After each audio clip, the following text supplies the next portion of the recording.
This hearing will come to order. Good morning, everyone, and welcome to our nation's capital.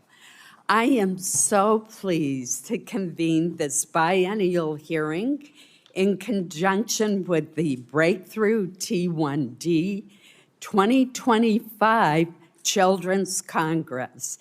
It's wonderful to host you and your families at the Senate Appropriations Committee. As the founding co-chair of the Senate Diabetes Caucus, I have long promoted diabetes research as one of my top priorities. Your advocacy for life-changing research to prevent, treat, and ultimately cure type 1 diabetes inspires me. Looking out at this field of blue inspires me, but looking at your faces inspires me even more. Over the years, I have met so many wonderful children living with type 1. Individuals such as my summertime neighbor, Ruby Whitmore, who is going to be testifying today, Carolyn Cordoza from Brunswick, Maine, who is 6 and joins us as a delegate, Aiden Sweeney, whom I first met when he was only age 4, and now he is age 23. There's so many more, including our New Hampshire delegate, Rachel White, who is also testifying today. And there are adults who are living with type 1 as well, including Nicole Wiesendunger, a teacher who has lived with diabetes for more than 37 years and happens to be married to my nephew. I told Nicole I'd work her in. More than 170 delegates have traveled to Washington from across the United States and 5 other countries to share with members of Congress their personal stories of what it is like to live with type 1 diabetes. And I want to tell you how much your personal stories really matter. They motivate and educate senators and House members to get involved and to support funding for the research that is necessary to deliver new treatments, more effective technologies, and one day a cure. Let me tell you about my very first meeting with a family who had a son with type 1 diabetes. I was a brand new senator. It was back in 1997. They came to my Portland, Maine office, and this little boy looked up at me and he said, "I wish I could just take one day off from having diabetes, my birthday or Christmas, just one day." But of course, he could not. And type 1 diabetes today is a disease that one can never outgrow. But I am confident that that is going to change. Just this morning, 6-year-old Carolyn Cardoza from Brunswick, Maine, told me that she is a warrior for the cause of finding a cure for diabetes. So these personal stories are why I started the bipartisan Senate Diabetes Caucus in 1997. Since we started the caucus, and it's been bipartisan from the beginning, because diabetes doesn't care if you're a Republican or a Democrat or an independent or a Green or what. We have made some real progress. It has been exciting. Federal funding for diabetes research has increased from $319 million in 1997 to more than $2.3 billion. That's due to your advocacy, and that includes a $10 million increase enacted just last year. These investments are yielding results. One program in particular has led to technologies that will allow better control of diabetes. That is the Special Diabetes Program at the National Institutes of Health. And how lucky we are to have Dr. Rogers joining us again this year. This critical program provides $160 million a year for type 1 diabetes research, supplementing the regular appropriations for diabetes. In 2017, the Special Diabetes Program led to the development of the first ever FDA-approved artificial pancreas that can control blood glucose levels automatically. And I'm curious, how many of you here today are using the continuous glucose monitor? All right, that's wonderful. That shows the difference that the research can make. More recently, clinical trial data resulting from an SDB-supported clinical islet transplantation consortium have contributed to the development of the first ever stem cell-based research and treatment for type 1 diabetes. This was developed through research by Dr. Doug Melton at Harvard University, who has 2 children with type 1 and was determined to find a cure. So here's the exciting news, which Dr. Rogers will talk about further today. Of the 12 individuals enrolled in the clinical trial, 10 of them no longer need insulin after 1 year. Imagine that. So today we can be ever more hopeful that one day we will live in a world where type 1 diabetes can be cured. Another important component of the program, which I know is of particular interest to the senator from Alaska, supports prevention and treatment services for American Indians and Alaskan Natives who experience type 2 diabetes at nearly 3 times the national average. The Special Diabetes Program must be extended against this year, otherwise it expires in September. We worked together to secure the first funding increase for the SDP in 20 years, but we've got to extend the program altogether. I've introduced legislation with the co-chair of the caucus, Senator Shaheen, to reauthorize this program through the end of 2027. So as you make your visits today, please ask members to co-sponsor that bill so that the Special Diabetes Program does not expire in September. Let me close by saying how it's truly inspiring it is to look out and see all of the children who are here today, their parents and loved ones who have come to DC to share your personal stories and to continue advocating for increased research funding so that we expedite, we speed up the search for a cure. Your passion and hope for a cure gives us the confidence that it will happen. Thank you so much for being here today, and I will now turn to my friend and colleague, the Vice Chair of the Senate Appropriations Committee, Senator Murray, for her opening statement. Thank you, Senator. Thank you. Thank you. Thank you.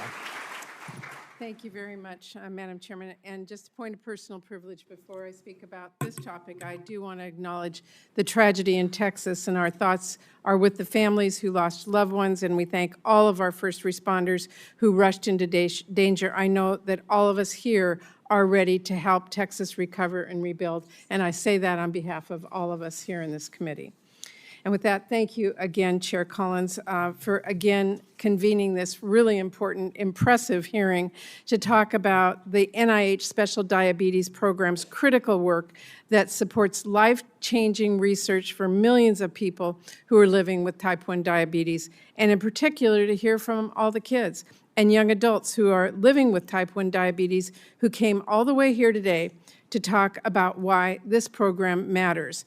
I know all of you have traveled from all over the country. I don't think anybody made it here from Washington State. It's a long trip, but, oh, in the back, awesome. Great to see you. And I want you to know that your voices make a huge difference in making sure that Congress takes action to treat and eventually cure type 1 diabetes. It's important that all of us understand your experiences with diabetes, which is, of course, what this hearing is all about.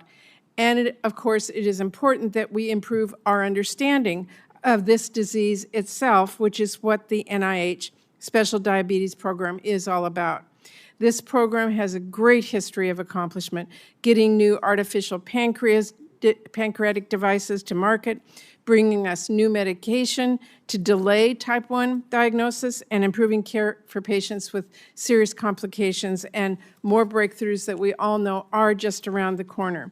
This work is life-changing, which is why I do want to really express my concern today about the fact that the Trump administration is terminating or freezing more than 260 grants from the National Institute of Diabetes and Digestive and Kidney Diseases. The care and research that people are counting on is really in jeopardy, and your voices are important today. 4 of those canceled NIDDK grants are in my home state of Washington, including a clinical trial looking at blood pressure in 200 hemodialysis patients and a grant to train the next generation of researchers. And I know that at Columbia University, President Trump terminated funding for research on how type 1 diabetes affects bone strength in kids.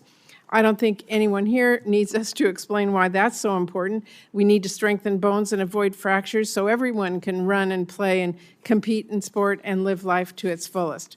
So I want to be clear here today. Trump does not get to decide funding for diabetes. Congress does. And I know members on both sides of the aisle are committed to making sure we maintain strong investments in this work. But we need more than just talk right now. We need to stand up and reject what is happening right now to biomedical research at NIH, and I know that my colleagues understand that as well.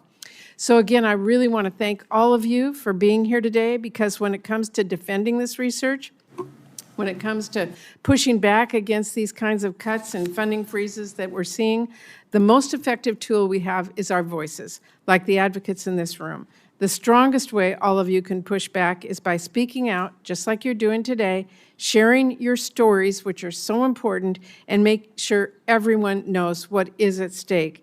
And I know that with the incredible advocates like all of you, we're going to keep making progress, and we're going to keep investing in life-changing research and eventually cure type 1 diabetes. So thank you very much, Madam Chair. Thank you.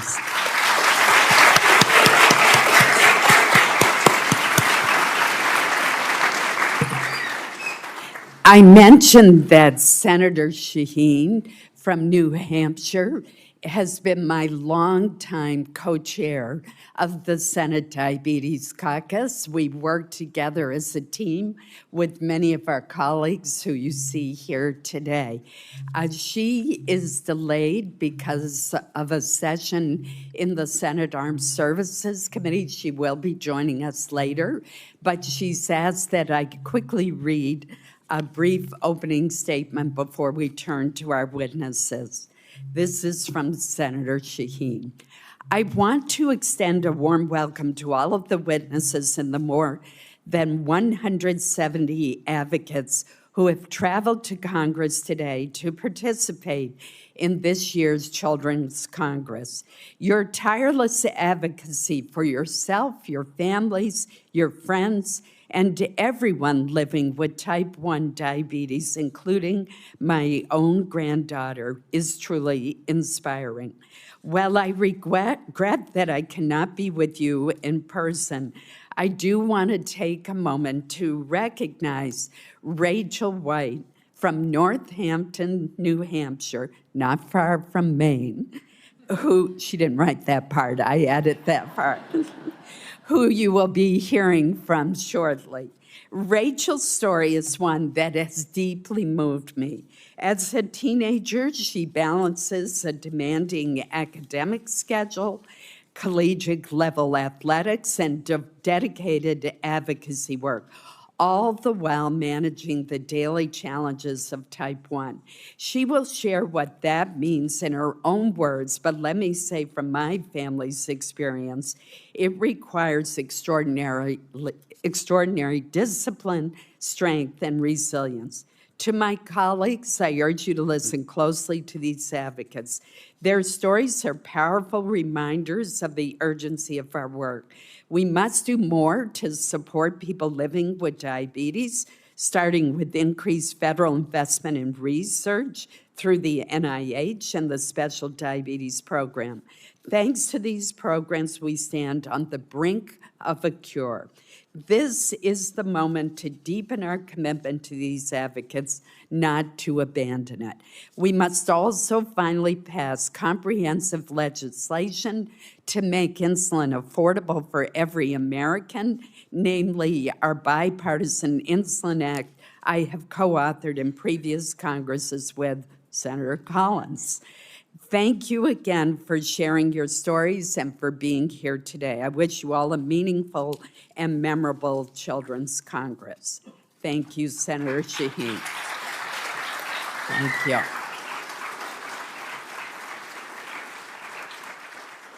We will now turn to our witnesses. Our first witness, I'm proud to welcome from the great state of Maine, is Ruby Whitmore. Ruby is 16 years old and was diagnosed with type 1 diabetes at age 5. I have known Ruby literally her entire life.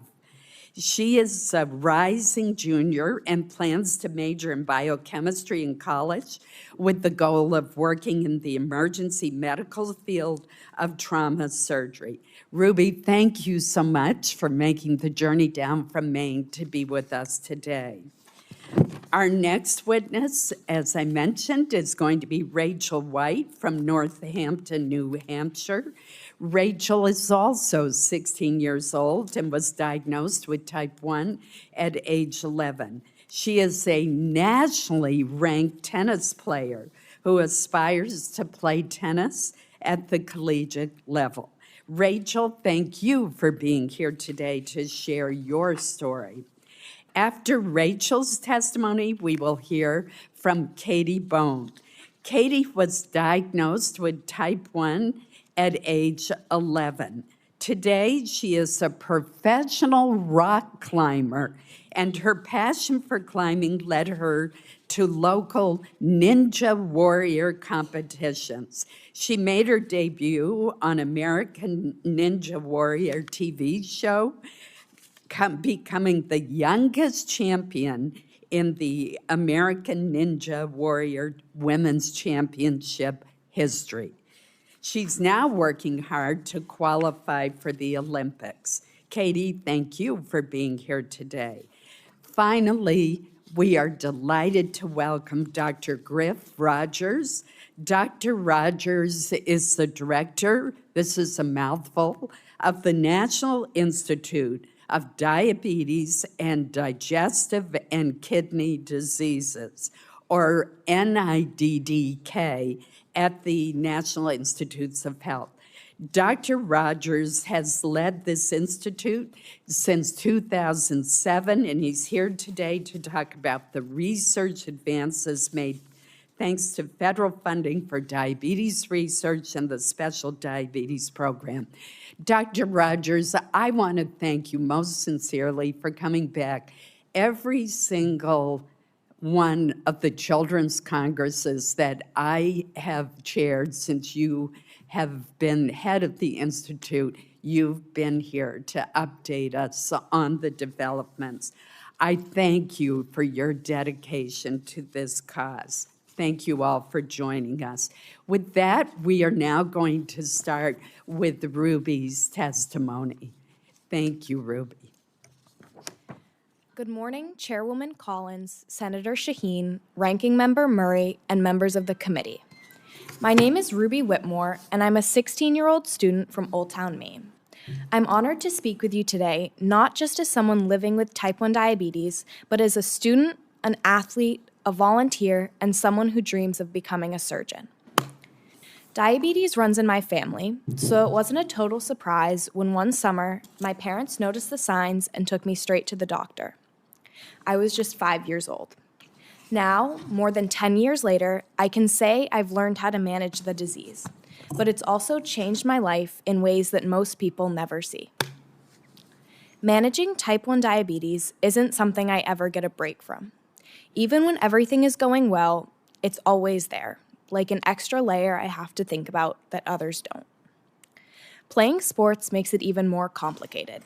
I've had to learn through experience how to balance my blood sugar before a game or during a race, and there have been times when I've had to sit out and treat a low in the middle of practice or a game. It's frustrating sometimes because I don't want to worry about numbers, carbs, or whether my sensor is still reading correctly. But being open about those challenges has helped me take control of them. It's made me stronger and more confident in who I am. Despite the challenges, I've never let diabetes define what I can or can't do. I play soccer on both school and travel teams. I run track. I serve as my school's Best Buddies chapter president. I even had the opportunity to volunteer at Northern Light Eastern Maine Medical Center, working with patients in both general care and neurosurgery. My goal is to become a doctor, a trauma surgeon, because I want to help people the way my care team, especially my endocrinologist, Corey Webb, helped me. He has made a lasting impact on my life, and I hope one day I can do the same for someone else. I volunteer in part because T1D has given me perspective and empathy for those in need, who also face extraordinary challenges, often without the support and resources that my family and friends have provided. I want to take a moment to talk about my family. My dad also has type 1 diabetes, so I've grown up knowing what it looks like. This has put a great deal of stress on my mom, who is always there for us. She's the one not so quietly making sure I'm okay, reminding me to bring sugar tablets, staying up when I sleep through my pump alarms, and just being there every day. Even though I think of myself as independent, I know I wouldn't be the person I am without her support. She's the reason I've felt safe enough to be confident in living with this disease. The burden placed on families dealing with type 1 is often invisible and often overlooked.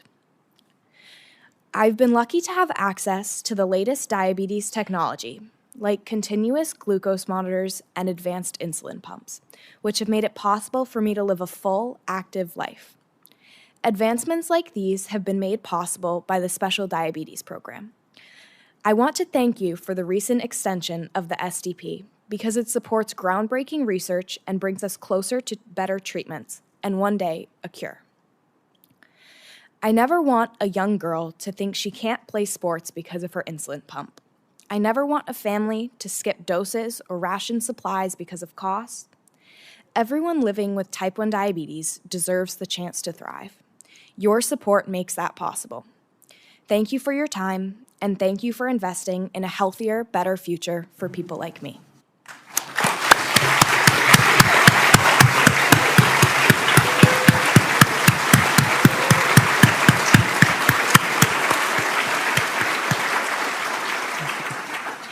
Great job, Ruby. Thank you. Rachel, would you please deliver your testimony? Good morning, Chairwoman Collins, Senator Shaheen, Ranking Member Murray, and members of the committee. Thank you so much for giving me the opportunity to be here today. My name is Rachel White, and I'm a high school student, a nationally ranked junior tennis player, and I live with type 1 diabetes. My diagnosis came just before I turned 12. My mom noticed something wasn't right.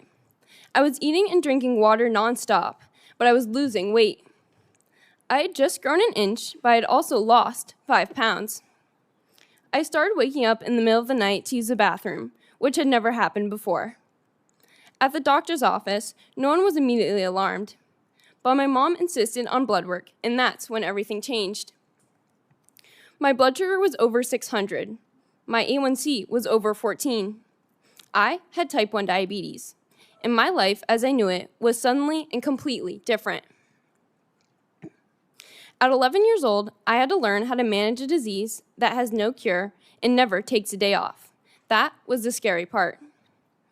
A typical day for me now starts at 6:30 a.m. I eat the same breakfast almost every day because it helps keep my blood sugar stable. I do the same for lunch and snacks, even though it gets boring, because steady blood sugars help me get through my intense school and tennis schedule. I train for tennis anywhere from 1 to 3 hours a day. It's a true passion of mine. My goal is to eventually play tennis at an elite college. But tennis with T1D is a real challenge. I carry juice with me at all times because I tend to have low blood sugars when playing. I check my blood sugars on changeovers, not to get an advantage over my opponent, but to make sure I am safe. Having low blood sugar can make me feel dizzy, unfocused, and there's a risk of passing out. While most players think about winning the next point, I have to think, am I crashing? Do I need juice? Did I take too much insulin? Adding this extra challenge to an already mentally demanding sport is difficult, at times very frustrating. However, I choose to move forward. Every single day, I am making complex, high-stakes decisions while trying to live the life of a normal teen. That's why I am here today to ask you to please keep supporting the work that makes life with T1D a little more livable and one day curable. Thank you for extending the Special Diabetes Program through September. The research the SDP funds is the reason we have better devices, smarter insulin pumps, and more hope than ever. I hope you'll extend the program for years to come so it can continue to deliver treatments and cures that will improve the lives of millions of Americans like my own. My family and I truly believe that with your support and improvements in technology, a cure for this disease in the near future is very much a possibility. I'm grateful for the tools I have now. I recognize I'm very fortunate that my family has been able to support me in this journey. But I dream of a future where I don't have to carry juice in my tennis bag, explain to a chair umpire that I have T1D, check my blood sugar in the middle of a math test, or wonder what will happen if my insulin doesn't arrive on time. Thank you, Senators, for taking the time to listen to my story and for supporting all of us living with type 1 diabetes. Speaking in front of you today has been an honor and something I will remember for the rest of my life. Thank you very much.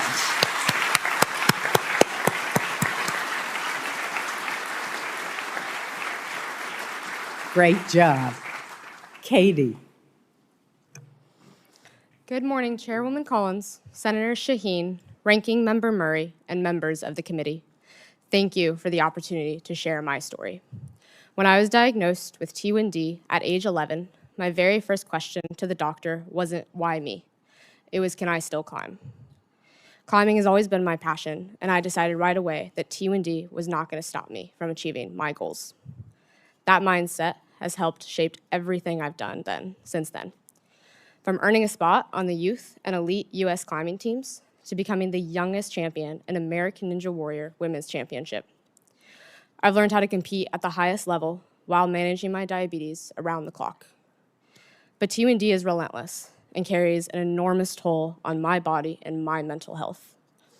It isn't something I can pause or ignore. It's often the simplest things that aren't visible to the outside world that are the most difficult. Sleep is a constant struggle.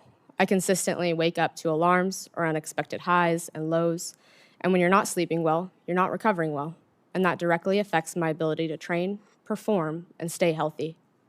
I've competed in China, Europe, and all over the world, and every time I go, I have to figure out how to manage my blood sugars with unfamiliar food, different time zones, and new schedules. I've had to carry my own food across continents. And as a female athlete, hormone cycles throw in another unpredictable layer. There are weeks when everything I've figured out no longer works, and I have to readjust all over again. People see me win a national title or run up the wall on TV, but they don't see the 100+ decisions I make every day. They don't see me stopping in the middle of training to treat a low, or the days I feel completely wiped out from a night of bad blood sugars. They don't see the toll it takes, because a lot of us with T1D carry it well. We have to. These challenges are very real, but I am still inspired by the progress that has been made and hopeful about the potential cures to come.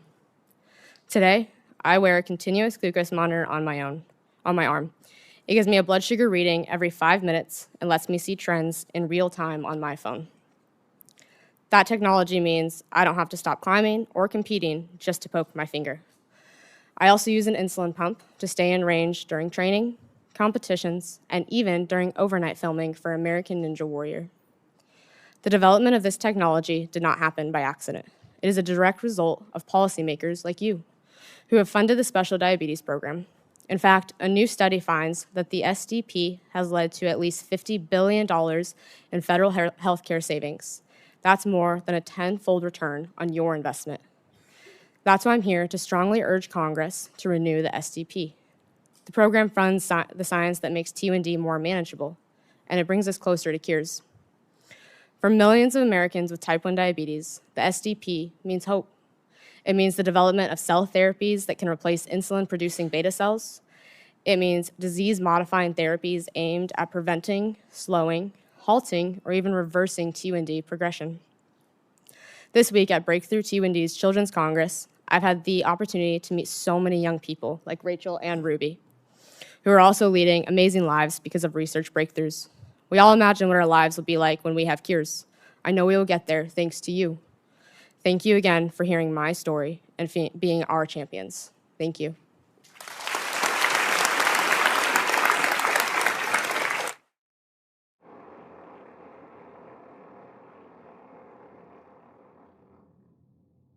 Thank you so much, Katie, for your testimony. Dr. Rogers, thank you for being here. Thank you so much. Chair Collins, Vice Chair Murray, Senator Shaheen, and members of the committee, thank you for the invitation today to testify and for your long-standing support for type 1 diabetes research. Research supported by the Special Diabetes Program, or SDP, has dramatically improved the health and quality of life of people with type 1 diabetes. This progress would not be possible without the support of my fellow witnesses, as well as the people here today, those you represent across the country. All of you are true champions in advancing diabetes research. Thank you. The longstanding federal investment in diabetes research through the SDP has enabled us to take on challenges, drive innovation, and address research gaps beyond what we could do with support with NIH's regular appropriations. We've been able to enroll more patients in longer trials to maximize our research investments. This approach has yielded incredible progress. For example, SDP-supported research has culminated in the first ever FDA-approved preventive therapy for type 1 diabetes, the first ever FDA-approved cellular therapy for type 1 diabetes, and multiple new FDA-authorized artificial pancreas devices that have become the standard of care for many people living with type 1 diabetes, including the children who you polled in the room today. These therapies were just far off goals when I first testified about SDP-supported research in 2007. Today, they are realities that directly benefit people with or at risk for type 1 diabetes. These advances were made possible thanks to your long-term investment in research, our close partnership with organizations like Breakthrough T1D, and the dedication of our clinical study volunteers and their families. While we celebrate this progress, we are also vigorously building on it. A major current research goal and a high priority for people affected by the disease is to find a biological cure for type 1 diabetes. This involves understanding how insulin-producing beta cells are lost and how they can be replaced and protected, including through transplantation. Additionally, scientists must work to develop novel ways to protect transplanted cells from the attack by the body's immune system. NIDDK's ongoing research complements industry's clinical trials, testing cell replacement strategy in people. Some of these trials use techniques that have their roots in SDP-supported research, including cell products and so-called encapsulation technologies that protect transplanted cells from rejection. We're confident that these complementary efforts will one day culminate in approaches to replace lost beta cells, cure type 1 diabetes, and eliminate the burden that comes with the disease management. I'm also pleased to report that SDP-supported research provides benefit beyond type 1 diabetes. For example, the artificial pancreas device developed with SDP support for the management of type 1 diabetes was recently approved for adults with type 2 diabetes. Recent SDP extension have enabled the launch of or expansion of ambitious studies related to diabetes complications, such as heart disease and diabetic foot ulcers. Understanding these complications is not only important for people living with type 1 diabetes, but additionally benefit those with type 2 diabetes. Conversely, we're using our knowledge from treating type 2 diabetes and applying it to type 1 diabetes. For example, SGLT2 inhibitor medications are improved to manage blood glucose levels in type 2 diabetes and have heart and kidney protective effects. Determining if these medications are safe and effective for people with type 1 diabetes could provide much needed tool for preventing multiple complications. While we celebrate these and other incredible successes made possible by SDP, we will continue to pursue cutting-edge research, such as applying artificial intelligence and machine learning technologies to type 1 diabetes research in new and exciting ways. With continued research, we know we can achieve our ultimate goal, preventing and curing type 1 diabetes. Thank you, and I'm happy to answer questions when the time is appropriate. Thank you very much. Thank you, Doctor. Thank you.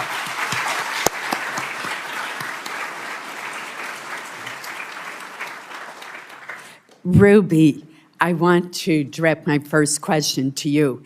First of all, I was truly moved by your tribute to your mother, and I know what an important role that she's played in helping to keep you healthy.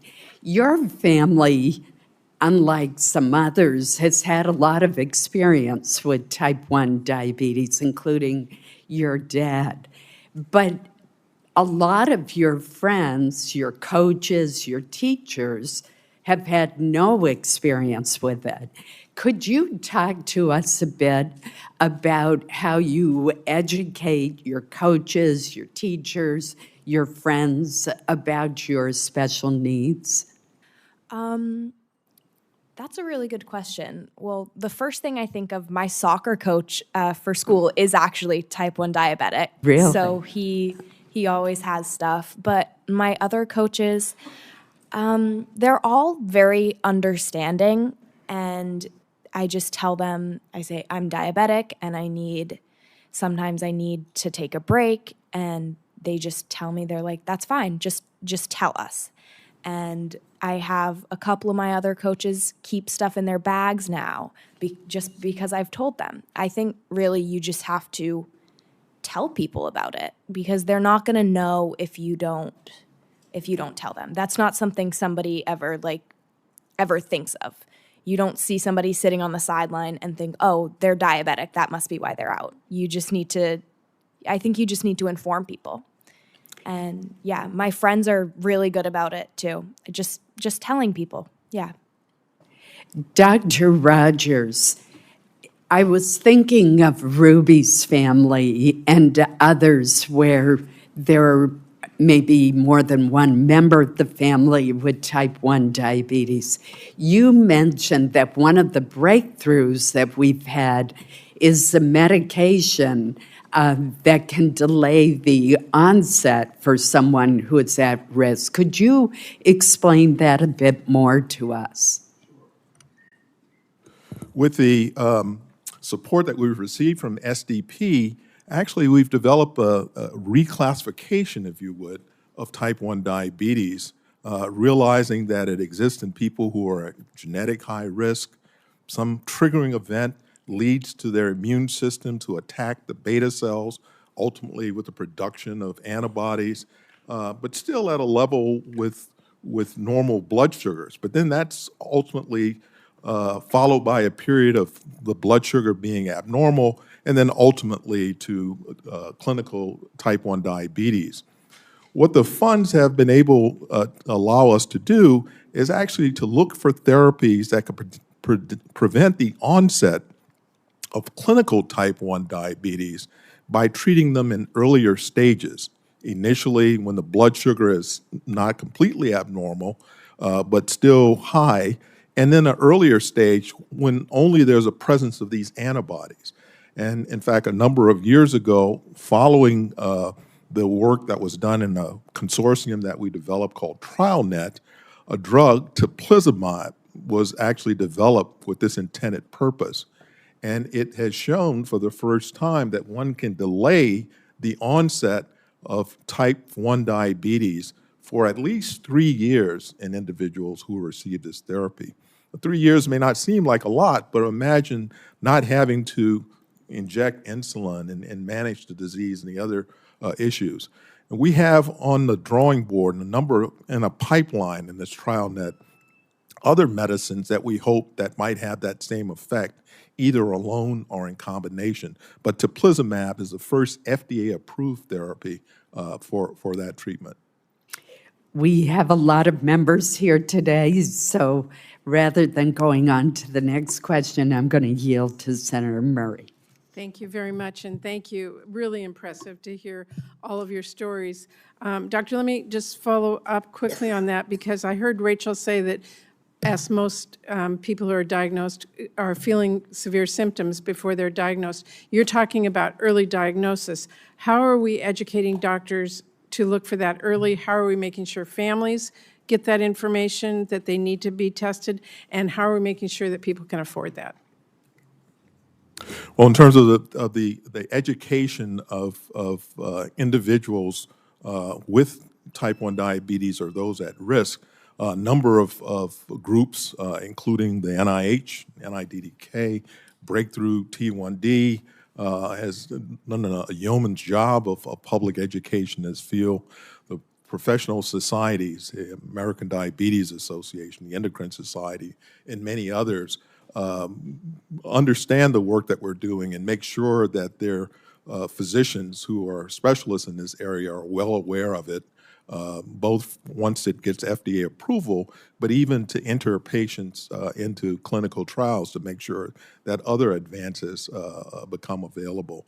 And, you know, when patients typically present, they may present with something called diabetic ketoacidosis, which is really a very troubling condition.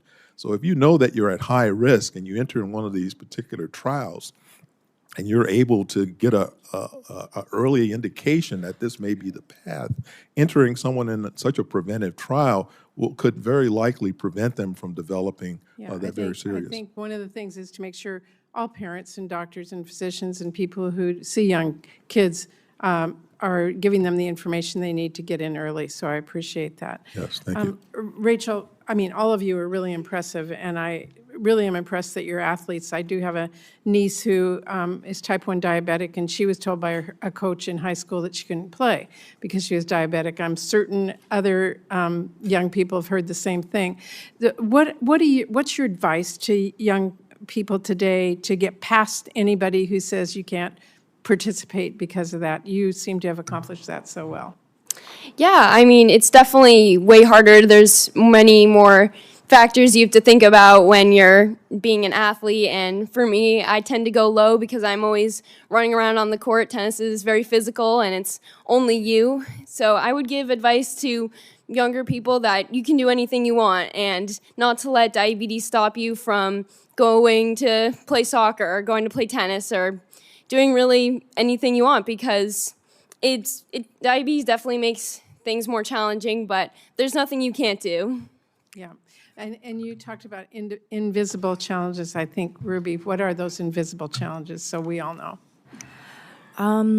I think that, the invisible challenges, especially with such a busy schedule, like I know Rachel has too, your free time is just taken up by wondering if you have to change your site, or running out of insulin and changing your site the 5 minutes you're home between school and practice.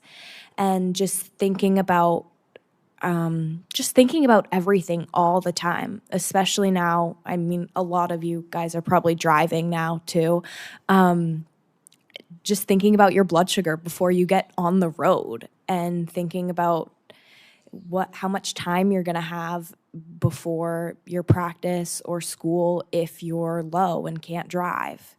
So I just think that's a really big thing. Things other people don't see. I Yeah, appreciate or that. things other people don't have to think about. Yeah. Yeah.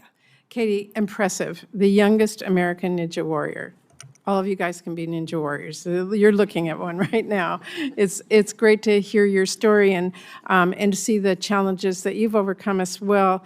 How would you describe the advances in science and medicine that made the most difference for you to be able to accomplish that? I wear an insulin pump and a CGM, and it has been... CGM, explain to a continuous glucose monitor, and it has been life-changing for me.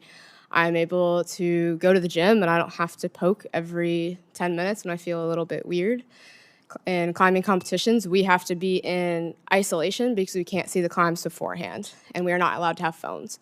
So I have to lock my phone and go get somebody if I want to look at it, which is hard, but it's made it so much easier that I don't have to spend the 10 minutes poking my finger to check my blood sugar, and I can focus on warming up and competing, because as it is, that takes a lot of mental energy, and so does diabetes. So it's kind of eased that for me and made it so I can go out there with knowing my glucose and having a little bit ease of mind with that as well. Okay, very good. And thank you to all of you as well, to be here today to talk about this and make the public more aware of all the things you can accomplish and all the work we still have to do to make sure we continue the research. So thank you very much. Senator Hyde-Smith.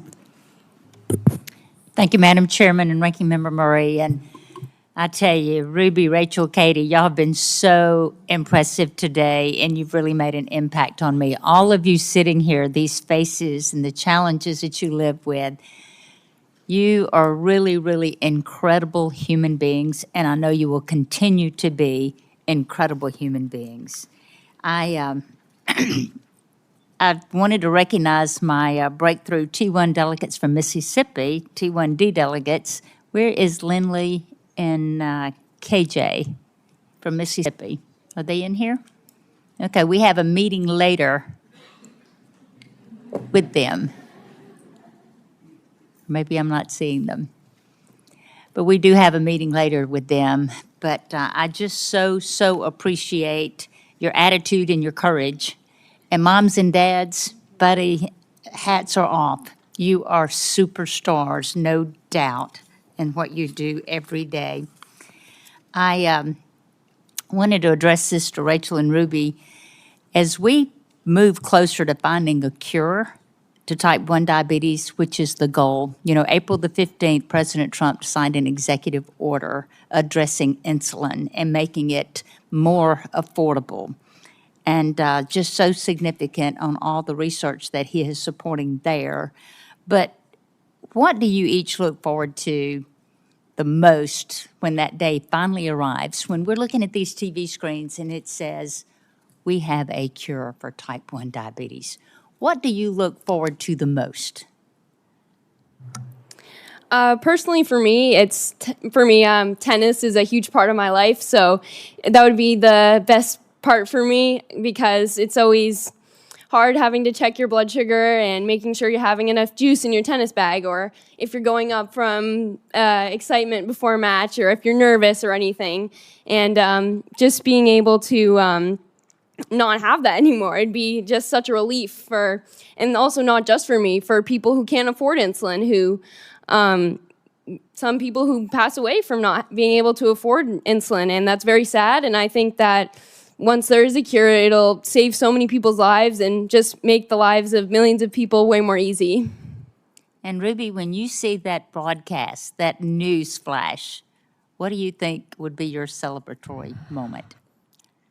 Oh, that's a good question. I think it would just be not having to worry about it anymore, just being free of it. I feel like it'd feel like, I don't know, just taking off a burden that's in my life and so many other people's lives.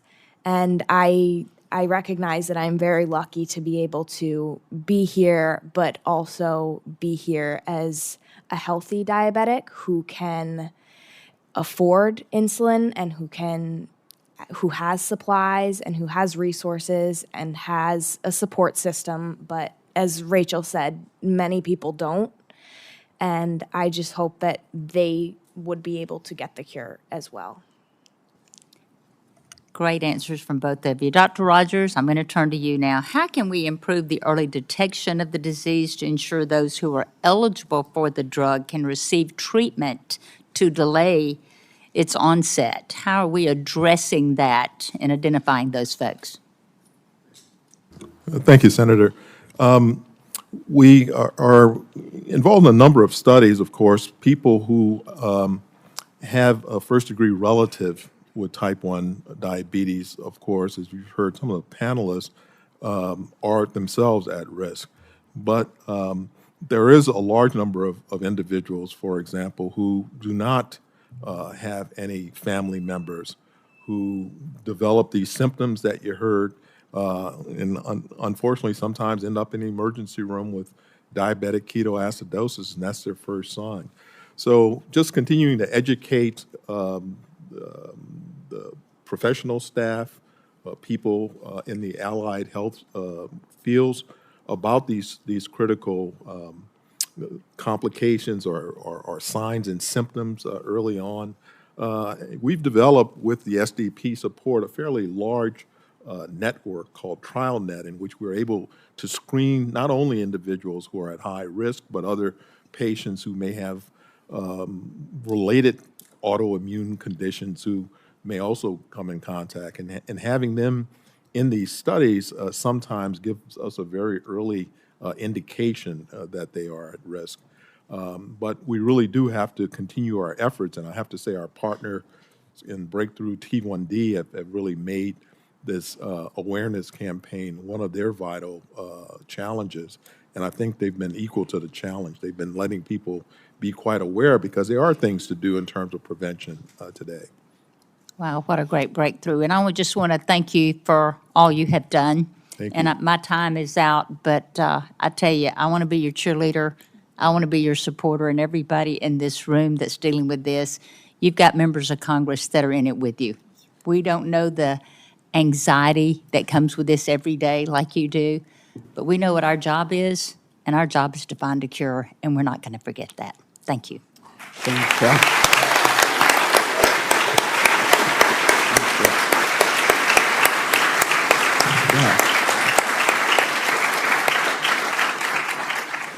I'm now delighted to welcome the co-chair for many, many years of the Diabetes Caucus in the Senate, Senator Shaheen. Thank you, Chair Collins, and I appreciate your letting me sneak in since I am in the middle of a defense bill markup, but I really wanted to be here to thank all of you who are members of the Children's Congress for being here today, for your advocacy every day, and for your willingness to speak up about the need, as Senator Hyde-Smith said, to find a cure. And none of us forget that at any time.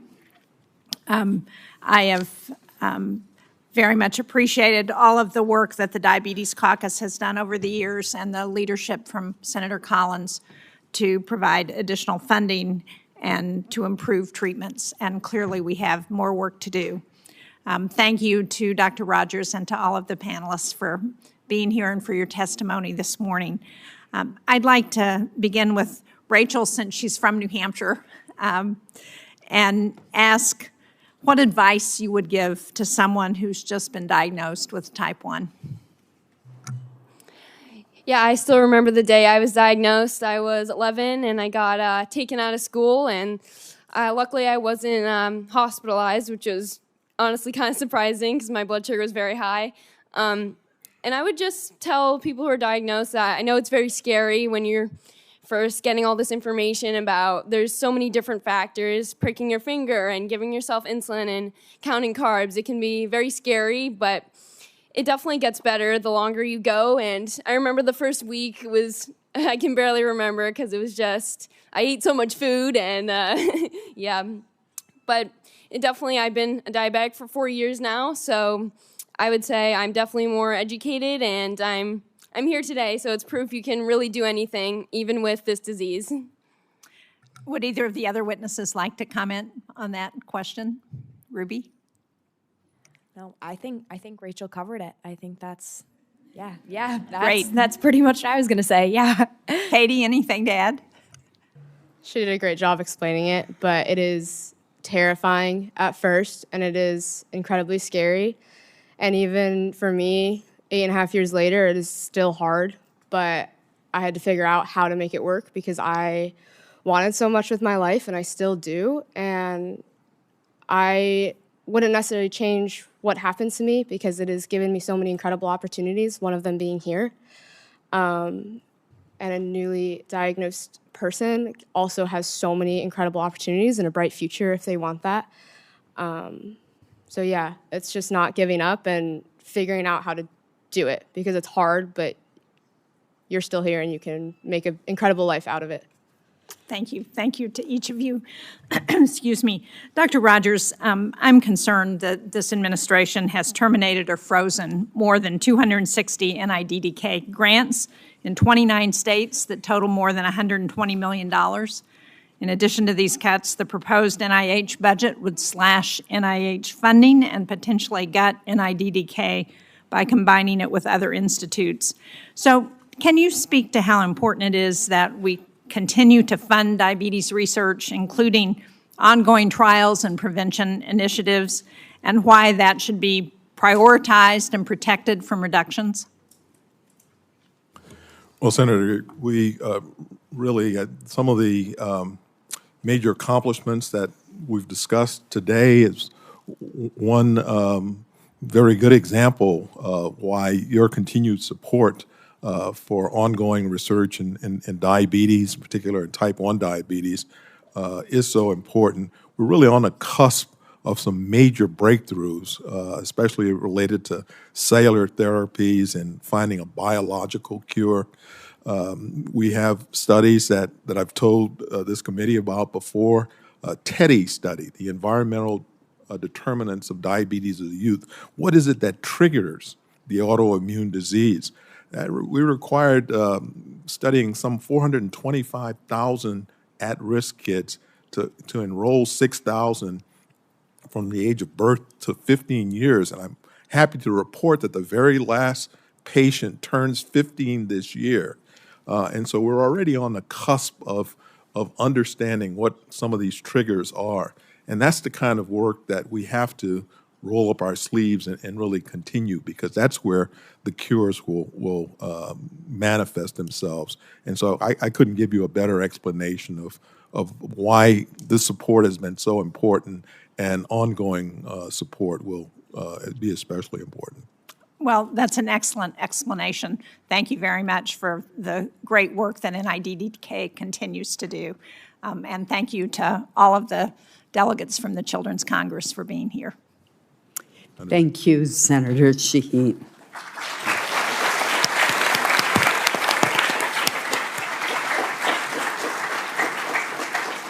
Senator Murkowski. Thank you, Senator Collins, and thank you, Senator Shaheen, for your leadership on this very important issue, and to the delegates that are here at the Children's Caucus. Thank you. Thank you for not only being here, but your advocacy on behalf of so many. and to the witnesses that have shared your stories with us here in the Senate. Know how important it is to have your voices, your fears, and your determination shared here. It encourages us, it motivates us to do more for you and with you. So thank you for that. Dr. Rogers, I wanted to ask you, you just mentioned the environmental contributors to type 1 diabetes. We know that American Indians, Alaska Natives are more likely to be diagnosed with diabetes, 1.5 times more.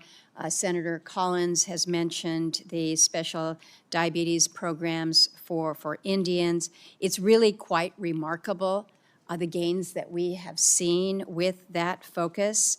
And it's so hard because when you come from an area where in your tribal communities the prevalence of diabetes may exceed 50%, I mean, that is really alarming. And these disparities have existed and persisted for generations. But what we've been able to see with the special diabetes program is really helping to reverse these trends. It's not only helped reduce diabetes-related complications, but led to a remarkable 54% reduction in new diabetes diagnoses among American Indian and Alaska Native youth, which is extraordinary. It's also contributed to a 50% reduction in end-stage renal disease among Native people with diabetes. So you mentioned the Teddy study and the fact that it's almost completed after 15 years. That's significant. Are there other strategies or other efforts that are underway to include diversity of races and ethnicities where we know that there's greater prevalence of diabetes? Sure. Thanks for that question, Senator. And you're absolutely right. The special diabetes program aimed at American Indians, or SDPI, has been a sort of a program that is run in conjunction and in parallel with this SDP program. There, the aim is the implementation of the provision of care for individuals with diabetes. Now, what we've learned, and in large part due to the SDP, in conjunction with the Centers for Disease Control, NIDDK has a program called the SEARCH program, in which we are looking for diabetes in youth and adolescents, including type 1 diabetes.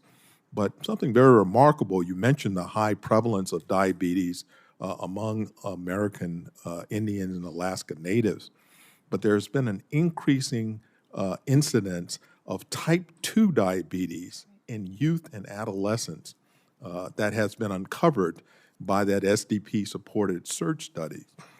And I have to say that type 2 diabetes is even more aggressive, I have to say, than type 1 diabetes in youth. The therapies that we have for adults with type 2 don't work particularly well in youth and adolescents with type 2 diabetes. And the aggressiveness of the disease in terms of the time of diagnosis to the time of complication is much more accelerated. And so these, what we're learning now from the SDP program, we think we can potentially apply to type 2 diabetes in youth as well. One final thing I'll say, I don't want to dominate all of your time, but we really are very pleased with the success and the implementation of these artificial pancreas technologies. But there are certain areas that industry is a little bit reluctant to do trials to determine the success of that. And that's where we come in with SDP support. So for example, women who are pregnant, there haven't been that many studies to determine the efficacy of artificial pancreas technology. Individuals who come from low income or low educational attainment. This is somewhere that we're stepping in. And it turns out that in the preliminary study, just minor modifications to this technology allows it to be utilized for a greater percentage of the population, including individuals, Alaska Natives and American Indians. So that's just one example or two examples of where we're moving in this area. Promising, we need to do more. There's too many that are counting on all of us to again find this cure. Thank you. Very much, and thank you to our witnesses. Thank you, Senator Murkowski. Senator Durbin, you've been very patient. Thank you. As the designated male senator, I noticed at one point it was 7-1, 8-1, and I saw Senator Collins smiling. It's exactly the way you like it. It's an honor to be here and to participate in this, and I'd like to mention a few things. About 10 years ago, I went out to NIH and I met with Dr. Francis Collins, who I consider to be an American hero for all his leadership at that agency. And I said, what can I do to help? And he said, what we can do is make sure that every year we have a steady increase in research funds for so many different diseases. If you can give me 5% real growth every single year, we'll light up the scoreboard with all sorts of things that are going to make life better for young people who are here and for other people. So I came back here to the Senate and Appropriations Committee, which I've served on for a few years, and I enlisted the help of a number of people. My friend Patty Murray, who was here earlier, as well as Roy Blunt, who was a Republican senator from Missouri, who chaired the committee, Senator Collins, who was part of it, Lamar Alexander, a Republican from Tennessee, and we managed to, over the span of 10 years, increase NIH funding from $30 billion to $48 billion, just steady increases, for $18 billion over 10 years. And good things started being reported. Now, that's the good news. Now, the bad news. President Trump's budget for this next year eliminates all of the increase that we put in. It goes back to $30 billion, where we were 10 years ago. And that means we're walking away from research opportunities that can lead to cures and can lead to an improvement in lives across the United States and around the world. And here's the good news. You're looking at the first line of defense to make sure that doesn't happen. People who are gathered here, the senators, have the ultimate decision as to how much money is going into medical research for diabetes and for other purposes. So we need you to help us by encouraging our colleagues to join us in this struggle to stop the president's budget and to put in place a real investment that will make a difference. The second point that I want to make is one that is somewhat personal. Well, one of the justices on the Supreme Court is Sonia Sotomayor. Some of you have heard of her. T1D, type 1 diabetes since age 7. She's a fan of baseball, Yankees fan. She said to me, I'd like to go to a game in Wrigley Field and watch the Cubs play the Yankees. So I took her and a couple friends to the game several years ago, and she was testing herself during the whole game, but didn't stop her 1 second. The point I want to make is the highest level in the U.S. of courts and justice is the Supreme Court, and there is a woman in that position who since age 7 has been dealing with type 1 diabetes. She's a great asset to our country, as you will all be.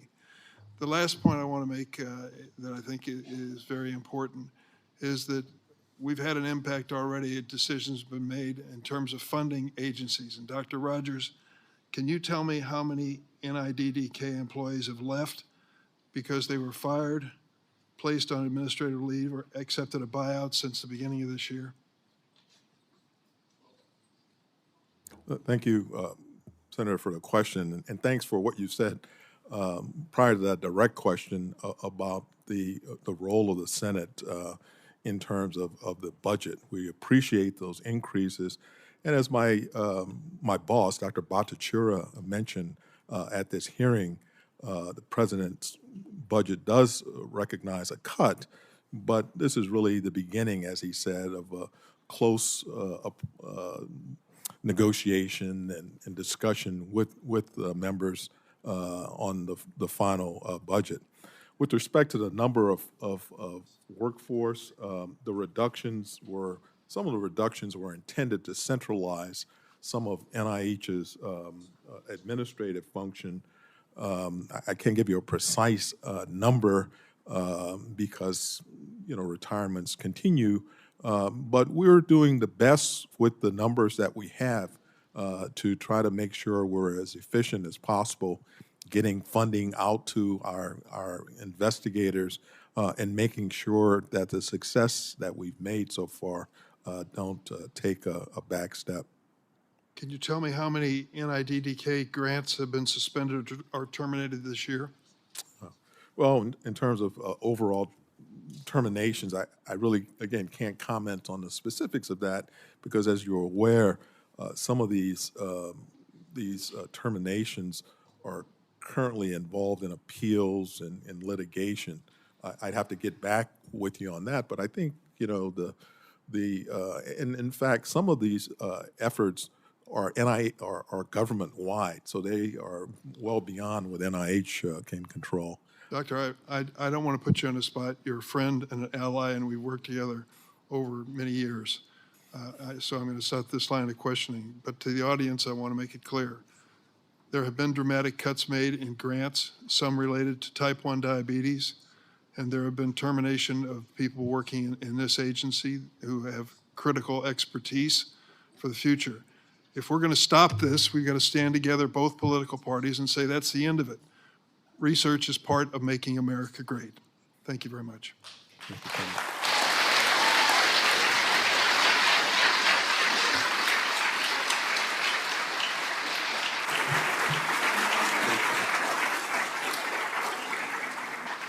Thank you. Senator Britt. Thank you, Chair Collins, for hosting and holding this important hearing.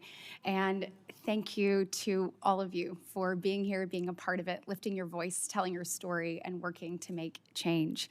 Ruby, Rachel, Katie, incredible. Absolutely incredible. And to all of you, I know each of you have a story that in telling it will inspire others, will change lives, and will push research and development forward. I think we have 2 Alabamians here, do we? Potentially. Matthew? Awesome. Okay, look, when I was reading about you, your quote, "Live fully and never let diabetes define you. You are so much stronger than it is." Thank you. Thank you. Thank you. Thank you.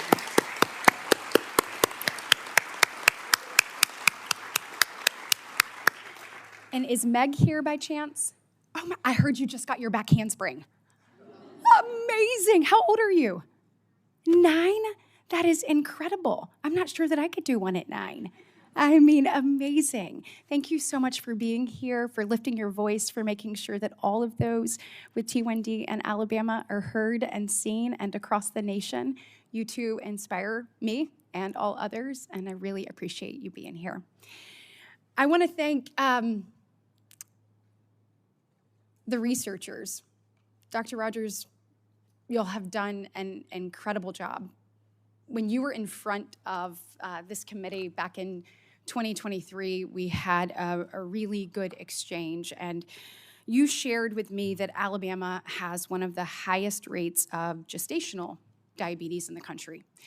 We also went on to discuss the fact that when a woman does have gestational diabetes, that it increases the likelihood that she will ultimately have diabetes and that the infant will as well.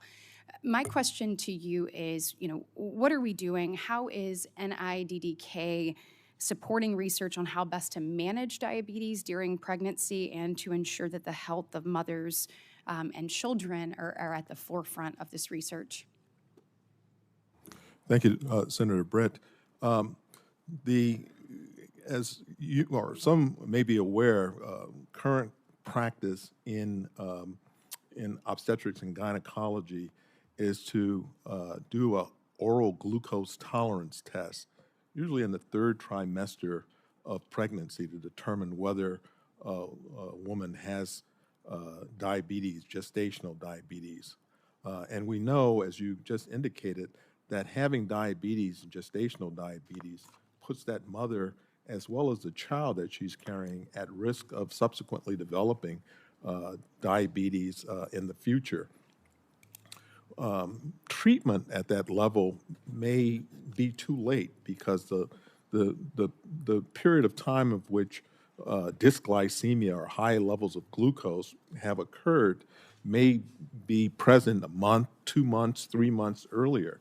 we started a study called Go Moms. Of course, everything in government has to have an acronym, and that's an acronym that stands for determining glucose levels in gestational diabetes. And we're putting on these continuous glucose monitors in the first trimester. Okay. To determine exactly when this glycemia. I'm pleased to report that the very last patient since I spoke with before you in 2023 has just delivered this month that child. And very similar to the TEDdy study, we hope to have the results of that analysis looking at these complex pictures that occur on the CGM within the next 6 months to a year. That will inform us when one potentially should be intervening, and then one can then determine whether that earlier intervention has a positive benefit, both in terms of the mother and with longer follow-up, the infant. Thank you so much. And look, in my remaining minute, I was heartened to read the new potential cures for type 1 diabetes that were published in the New England Journal of Medicine a few weeks ago, and I'm sure everyone in here shares that enthusiasm. As a policymaker, I want to make sure that potential cures for T1D don't take us down the same road as insulin. So if you look back at insulin when it came to the market in 1923, but over 100 years later, it is still unaffordable for so many. And so how do we make sure that we balance creating an innovative place in research and development where people are rewarded for that, but not at the expense of being able to get these incredibly important drugs or treatment to people nationwide? Sure. Well, NIH obviously doesn't have a particular role to play in pricing of insulin or other drugs for that matter, but our role is ultimately in developing cures. Of course, people with type 1 diabetes and a substantial number of people, even with type 2, require insulin to live. And our goal is really to focus on developing a cure so that insulin, their own cells are producing the insulin as the example. And we have developed a series of other drugs early on that have gone to industry that can stimulate the insulin production even in the remaining cells. That's where we stand. Okay. Our goal is to better understand and to develop treatments, preventions, and curative strategies. Thank you. And Chair Collins, just last thing, I want you all to hear this from all of us. This is an issue. There are many issues that you see in the news that unfortunately divide us along party lines, but this is not one of them. And Democrat, Republican, we all stand united in making sure that we have the research and the treatment and the availability of these things for each and every one of you. And if you will, as a parent myself, I have a 15 and a 16-year-old. I have a dear friend who has more than one child with T1D, and watching what all she does to make sure that her child is successful and that they have what they need and that they're ready. It's a constant process. And so will all of you, incredible delegates, join me in giving a huge round of applause to your parents who work day and night and make sure that we have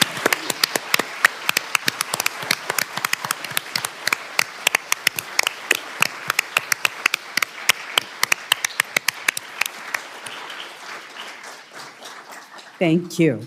Senator Baldwin. Thank you, Madam Chair, and I want to thank you and Senator Shaheen for your long-term advocacy with the Diabetes Caucus. To our witnesses, thank you so much for being here to share your stories. And it's not often that the Appropriation Committee has a standing room only audience. I'll say hi to the people in the overflow area also. I know that we have so many here, and I just really appreciate the way you advocate for the Special Diabetes Program and the critical research on type 1 diabetes supported by the NIDDK. We have made tremendous progress on new and better treatments for type 1 diabetes. And every day we are closer to a cure. And that's because advocates like all of you here today who have pushed the Congress to increase funding for this research. And I was glad that Senator Durbin was here earlier to talk about the history of our efforts in Congress to increase funding for the NIH, but also to outline the threats that are faced right now. And I want to be very serious about those threats. Every month of this year, NIH is spending less on biomedical research than it did last year. And at the end of March, NIH had spent $1.7 billion less than through the same period last year. In mid-May, it was $3 billion less than the same period last year. And now, by the end of June, NIH has awarded nearly $6 billion less in grant funding. NIH has said that its plan is to award 40% fewer grants this year than last year, which lines up with less and less funding going out the door each month. Our witnesses here today have taken on tremendous challenges in their lives, so I have no doubt that you can handle a tough question. So I'm going to start, or just ask you, Katie, thank you again for being here. What would you like Congress to know as NIH plans to reduce the number of new research grants it awards this year by 40%? What do you think cutting research would mean for children with type 1 diabetes? That it'll be longer until we have a cure and easier ways to manage this. The technology we have now has made it where I can sleep through the night, but it's still hard. And when there is a cure one day, that means I'll get to sleep through the night and not have to worry about it. That means I can go to training and not feel really terrible because of this. And I can go to competitions and not work harder than I've ever worked in my life for years to not perform because of this, because that's happened many times. And to get to show up and be fully me and get to show everybody all of the hard work that I've done.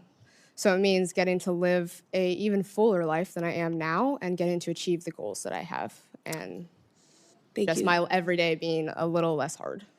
Thank you.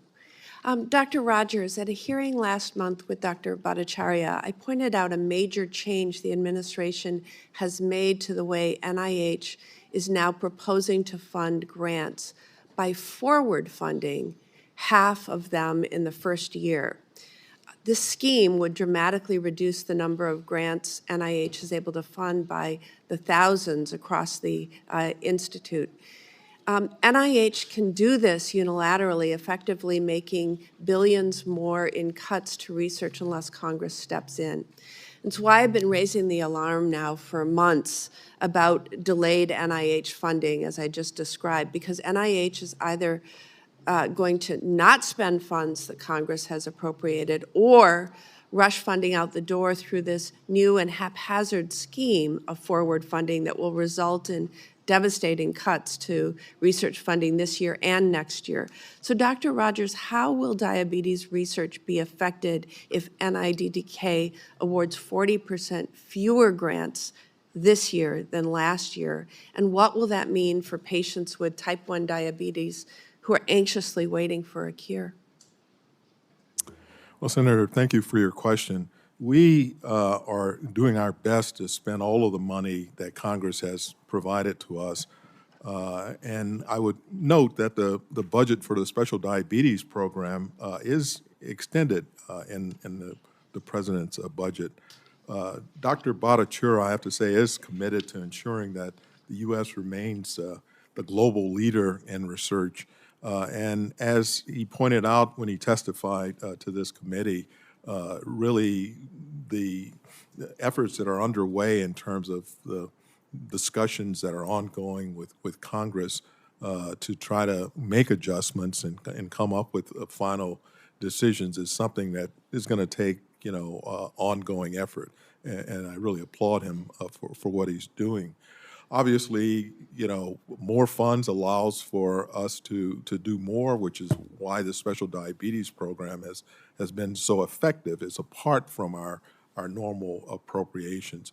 But we are committed to do with what we have in as most efficient way as possible moving forward. Thank you, Madam Chair. Thank you. Senator Moran. Chairman Collins, thank you very much for this hearing. Generally in the Senate, I feel like I'm at least the same age as my colleagues. I don't feel old. In today's hearing, I feel significantly older than the audience, but I'm delighted that you're all here, and your presence makes a difference. It highlights for us on a regular basis the importance of medical research, and it's always useful for us to see the individual lives that are impacted. Things can be about numbers and they can be about dollars, but in order to get our attention and get the necessary action on our part, it's useful to see that humans, our friends, our neighbors, our constituents, our family members are impacted. So I appreciate all of you being here today and making the case for sufficient resources necessary. And while Senator Collins has not yet introduced her bill, she has announced the intended introduction. And Senator Collins, I won't say that I'm going to co-sponsor the bill until I meet with my juvenile diabetes kids from Kansas so I can tell them first. But trusting your judgment and your capabilities and your expertise and knowledge that you and Senator Shaheen, your dedication, there's a likely supporter from Kansas for the passage of this legislation. And so, again, delighted that, thank you.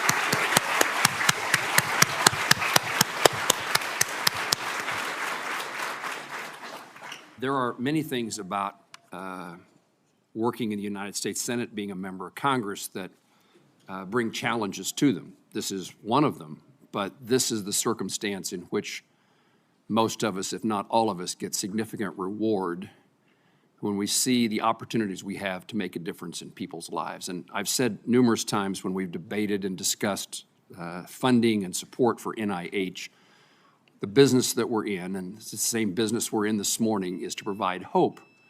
Hope that there's a brighter future, hope that there's fewer people affected by diabetes, hopeful that the cures and treatments are more effective, and that we can rid ourselves, our families, and our children from juvenile diabetes. So I'm really pleased to be here and lend my support to this effort.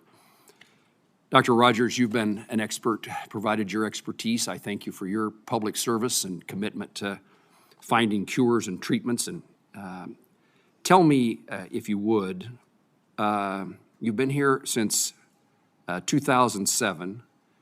What's the most impactful advances that in understanding and treating type 1 diabetes that you've had in your tenure? But more importantly, tell me what the future looks like. Well, thank you, Senator Moran, for that question. I think I would just highlight a few, some of which I mentioned in my opening statement. The idea now in this period of time that we actually have a drug available that's FDA approved that can prevent by at least 3 years and a substantial number of individuals the development of clinical type 1 diabetes, I think is a very important advance.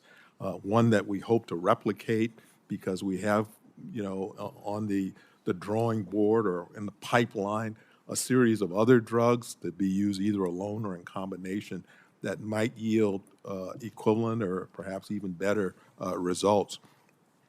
Having cellular therapies now to be a biological cure is something that I'm very excited about, and that possibility to report to you perhaps in the 2 years from now or maybe 4 years from now of that success is very important to me.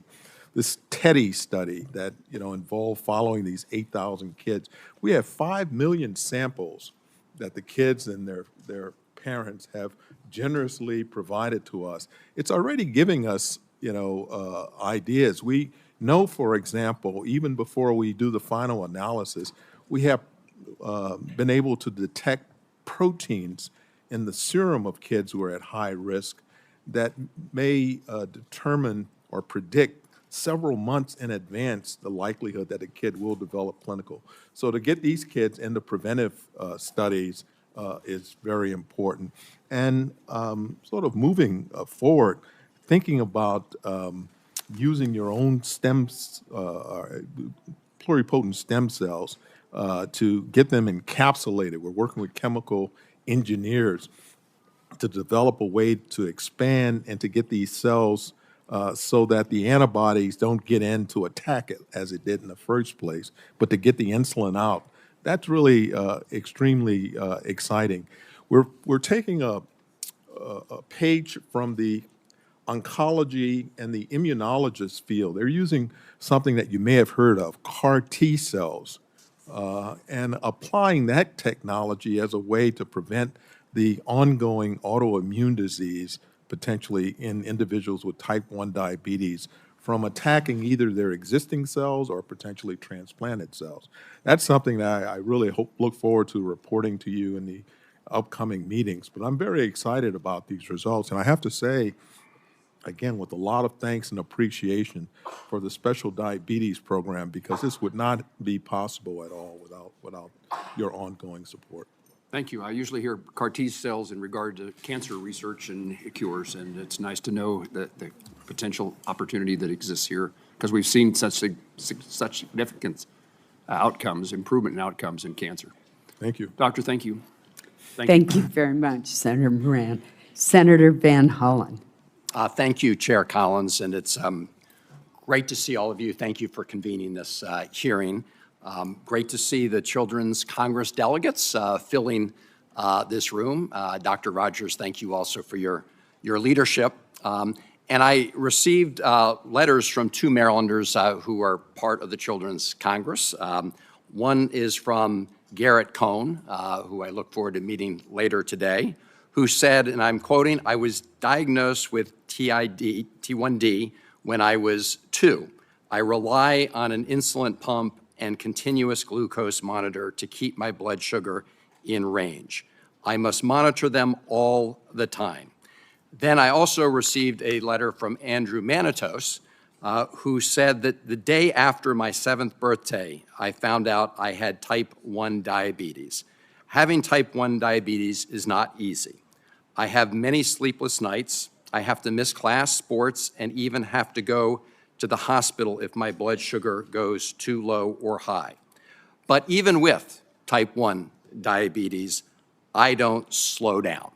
That was the overall message, that as long as we make sure that all of you have what you need, you don't have to slow down either. And I want to thank the Ruby and Rachel and Katie for your testimony. I have just one question. I don't know which one of you is in the best position to answer it, but based on what Andrew Manitos said, the challenges he faces with whether it's sports activities or other school-related activities and having to balance that with dealing with type 1 diabetes. How do you go about juggling that? And would you be able to do what you do without the advances that we've made so far?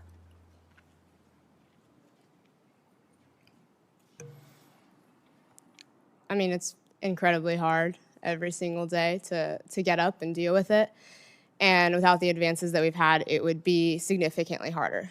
It would be doable, and everyone here could still be successful, but it would be a lot harder, and it would be a lot more mentally taxing. As it is, diabetes is mentally very, very hard every single day. And personally for me, I've had a lot of anxiety and depression due to it. But being able to see my blood sugar in real time and just easily give myself a little bit of insulin has made that a lot easier for me. Thank you. And I think the personal stories all of you bring to this are really essential to giving us an understanding of why all this is so important. Dr. Rogers, I heard your earlier testimony about how you believe that we've made a lot of progress, but we're also on the cusp, as you were just saying, of additional progress. And of course, we all hope to find a cure. But I assume that if you saw a significant cut in your resources, it would make it harder to achieve these new breakthroughs. Is that not the case? Well, Senator, of course, the more you have, I frequently tell my staff every other year we have an initiative, or every year we have an initiative meeting for 2 years from now. And I tell them that no matter what our budget is, it's better to have good ideas and no money than to have money without any good ideas. And so we're always in a position in which we have to prioritize what we do to ensure that we continue to be successful. We may have to cut back, we may have to slow down, or maybe not start something new, but we have to make sure that the progress that is achieved doesn't fall behind. And I remain committed. I think it's when you enroll people in clinical studies, that you have to see it through completion, particularly if they look very promising. And so that's obviously a priority that I have. Understood. And look, obviously you need good ideas, but you need the resources to match the good ideas, or good ideas just sit on the table. That's right? correct. And I want to make sure that there are not good ideas out there that could lead to a cure that we're not providing the resources to pursue. So I want to thank you for the work you do. I want to thank all the delegates here. And I will say, Senator Collins, I was proud to co-sponsor your earlier reauthorization and look forward to co-sponsoring the next reauthorization. Thank you all very much. Thank you. Thank you. Appreciate that. Thank you, Senator. Senator Ossoff. Thank you, Madam Chair. Thank you for convening this hearing. It's powerful to be in the presence of so many young people. Thank you for being here with us and for holding elected officials accountable through your presence and your example. And thank you to our witnesses as well. Dr. Rogers, NIH collaborates with CDC on the special diabetes program, correct? That's correct, Senator. And have you had positive working relationships with many of your colleagues at the CDC? Very positive relationship. I mentioned one earlier on, the search for diabetes in the youth, which has been funded through this special diabetes program. And it's not only detecting that there has been, over time, an increase in the incidence of type 1 diabetes, but also in type 2 diabetes. What I was taught when I was in medical school, we called it adult onset, but we're seeing this now in kids 10, 12, 14, and that would not be possible without the collaboration that's long-standing now with the Centers for Disease Control. And appreciate your work at NIH, and the CDC does vital work for the nation, yeah? Correct. And I know, Dr. Rogers, you don't produce the budget request, so this is not directed at you personally. But I want to raise once again for the committee and the public my bitter opposition to the Trump administration's proposal to cut the CDC budget by more than half in fiscal year 26, which will have a devastating impact on epidemiological defense and health research to defend the American public from deadly diseases. And I would note, Madam Chair, that the administration's budget request proposes to eliminate entirely the CDC's diabetes division responsible for data collection and research, and to eliminate entirely the CDC's division of nutrition, physical activity, and obesity. And I will fight this effort to destroy the CDC with everything I have as a member of the United States Senate. And if we, on a bipartisan basis in the Senate, do not defeat this effort to gut the CDC, the American people will pay for it in lives, in suffering, for decades to come.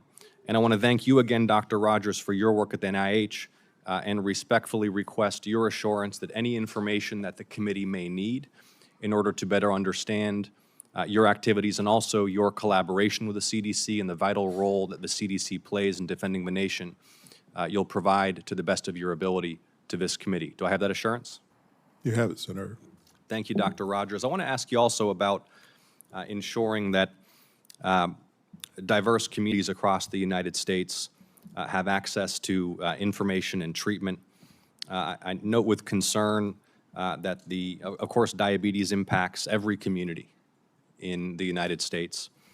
And in Georgia, the Hispanic community, Hispanics in Georgia are about 1.5 times more likely to be diagnosed with diabetes.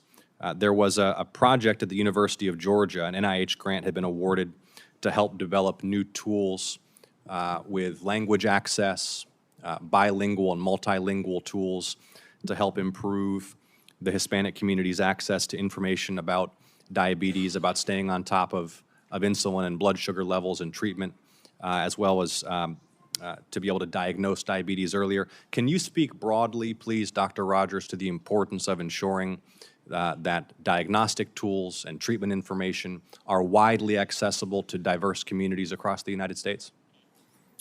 Well, I would say that goes without saying that my current director has mentioned that at his hearing, that we want to make sure that advances in medical treatments serve all communities. Thank you, Dr. Rogers, and I'll be following up with the director's office about this canceled grant to the University of Georgia. Again, I know that's not your decision and your prerogative, but appreciate your work on behalf of the American people and your presence here at the hearing today. Thank you. Thank you. Thank you, Madam Chair. Thank you.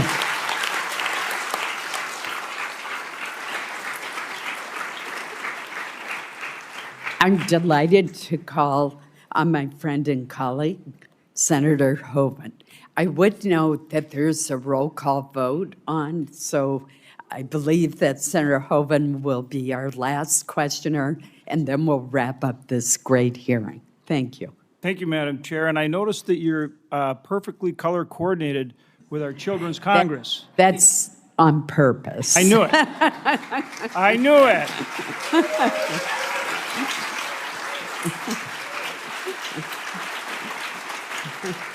It's not only why you're a good chairman, but it truly reflects the empathy that you have, and I know how much you care. Thank you. And how hard you work to be a strong advocate for all of these young people and many others.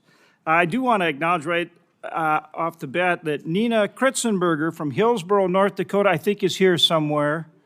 Nina, are you here? I know I'm going to meet with you later, but I think she's here someone with all of you, and I want to thank you all for coming and let you know there's somebody here from my state, and I look forward to meeting with her later on today. But it's truly inspirational to see all of you, and you make a difference.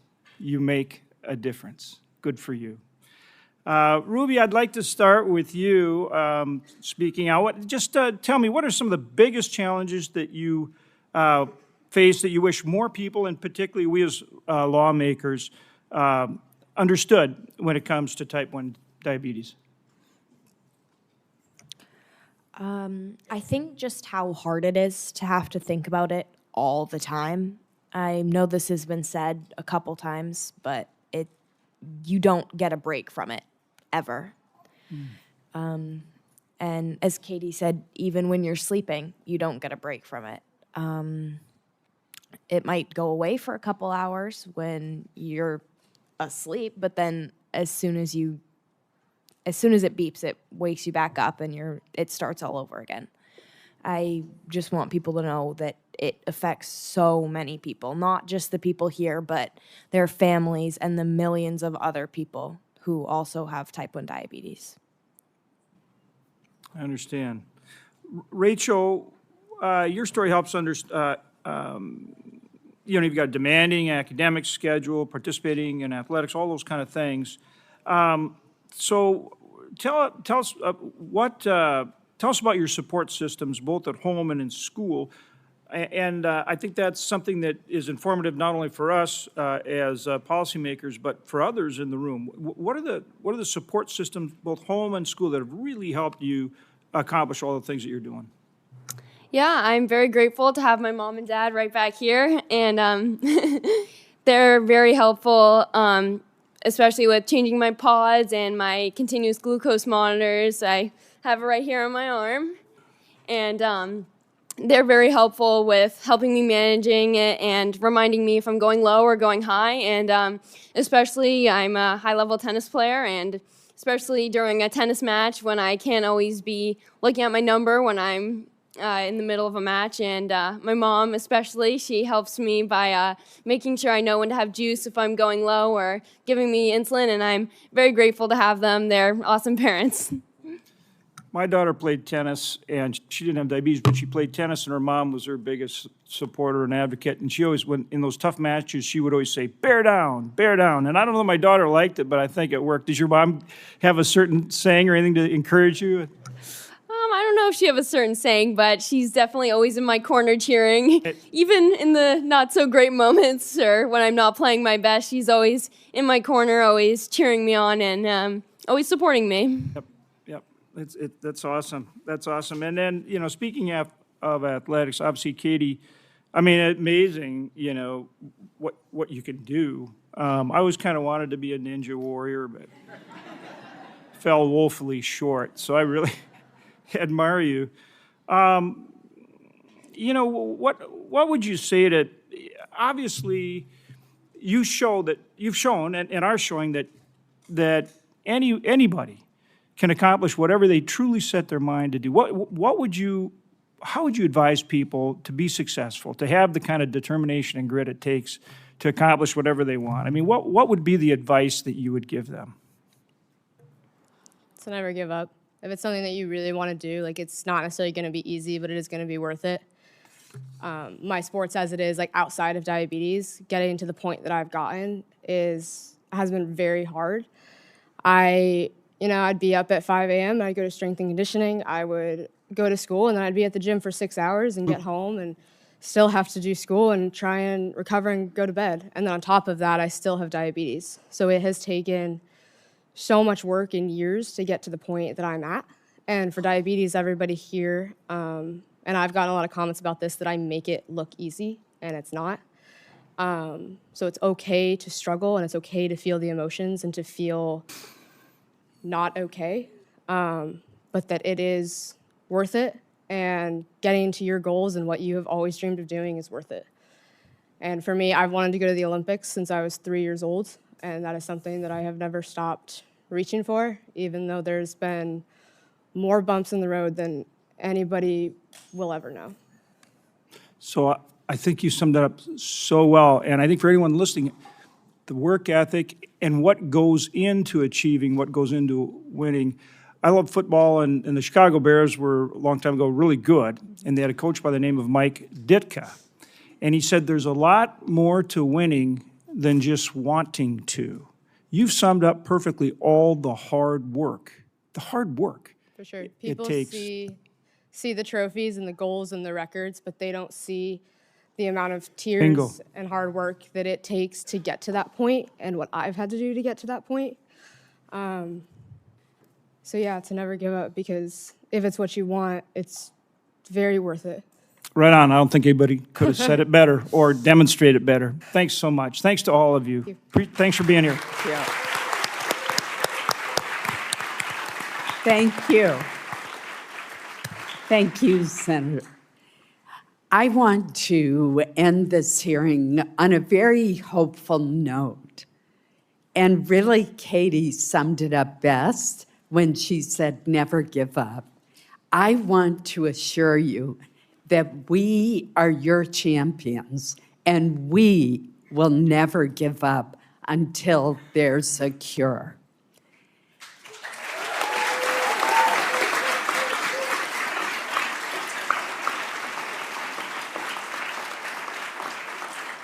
And in the decades that I personally worked on this issue, from when I first founded the Senate Diabetes Caucus way back in 1997, I can't tell you the progress that has been made. I think of those old heavy pumps that used to be lugged around, and now we have the continuous glucose monitor. That was because of the federal investments in research. We've heard Dr. Rogers talk about the exciting new medication that can delay the onset for as much as 3 years of type 1 diabetes for those who are prone to it. We know that there's research underway, even as we meet here, that is the pathway, one of the pathways to ultimately discovering a cure. And I want to thank all of you for being here today, particularly our witnesses who did such a fabulous job. Ruby, Rachel, Katie, Dr. Rogers, thank you so much for being here and for doing a wonderful job.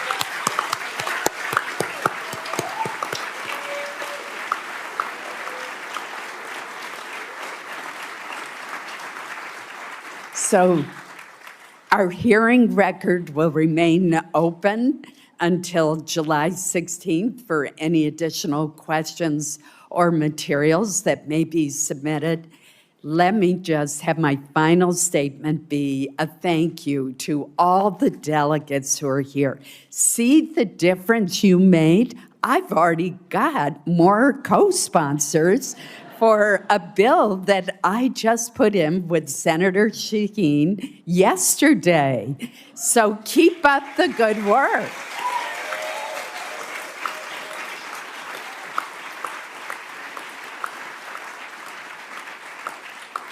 Thank you so much. This hearing is now adjourned.